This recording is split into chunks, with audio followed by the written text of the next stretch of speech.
Assalamualaikum warahmatullahi wabarakatuh. Untuk sesi berikutnya, setelah kita kemarin mencoba membuat neraca lajur, kemudian membuat laporan perusahaan dagang, maka untuk memasuki tahun baru atau periode akuntansi yang baru, akun-akun yang perlu ditutup harus ditutup. Apa yang perlu ditutup adalah akun-akun nominal, akun-akun pendapatan dan biaya.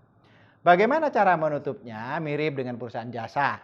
Jadi seluruh biaya ditutup, seluruh pendapatan ditutup. Yang diambil sarinya, yaitu laba atau ruginya yang diambil, ditambahkan ke modal. Kalau rugi dikurangi modalnya.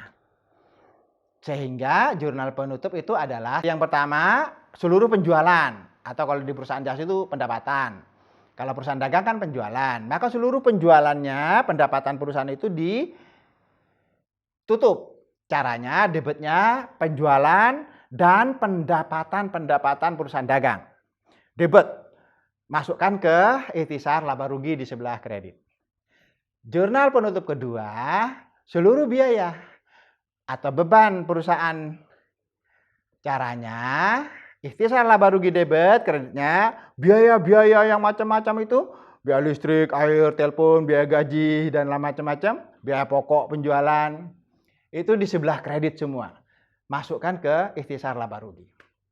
Nah, nanti kalau sudah pendapatannya ditutup, biaya ditutup, selisihnya itu adalah laba atau rugi. Nah, laba itu dimasukkan ke modal. Maka kalau laba, debitnya laba, kreditnya modal. Nah, ini modalnya tambah banyak. Tapi kalau rugi, jurnalnya modal di debit, ikhtisar laba rugi di kredit. Sehingga modalnya berkurang sebesar ruginya. Kalau ada prive, maka modal ke sebelah debit, prive di sebelah kredit karena mengurangi modalnya. Itu jurnal penutup persis dengan pada perusahaan jasa. Ya, boleh dilihat di perusahaan jasa.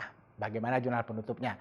Jadi seluruh pendapatannya ditutup, seluruh biayanya ditutup, maka selisihnya itu diambil, yaitu laba atau rugi, dimasukkan ke dalam modalnya. Kalau rugi modalnya berkurang. Itu jurnal penutup. Kalau ada prive ngurangi modal. Ya. Saya rasa itu untuk perusahaan dagang sama persis jurnal penutup dengan perusahaan jasa. Selamat mencoba latihan kasusnya minimal 2-3 perusahaan dagang. Coba kamu tutup laporan keuangan itu sampai ketemu neraca saldo setelah penyusutan. Maka seluruh materi perusahaan dagang setelah ujian mid semester selesai.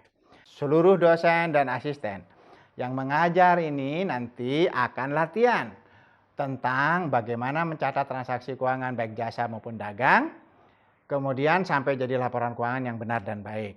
Yang sering terjadi kesalahan yang perlu direview mahasiswa adalah bagaimana mencatat transaksi perusahaan dagang maupun jasa, dan bagaimana mencatat jurnal penyesuaian untuk perusahaan dagang maupun jasa.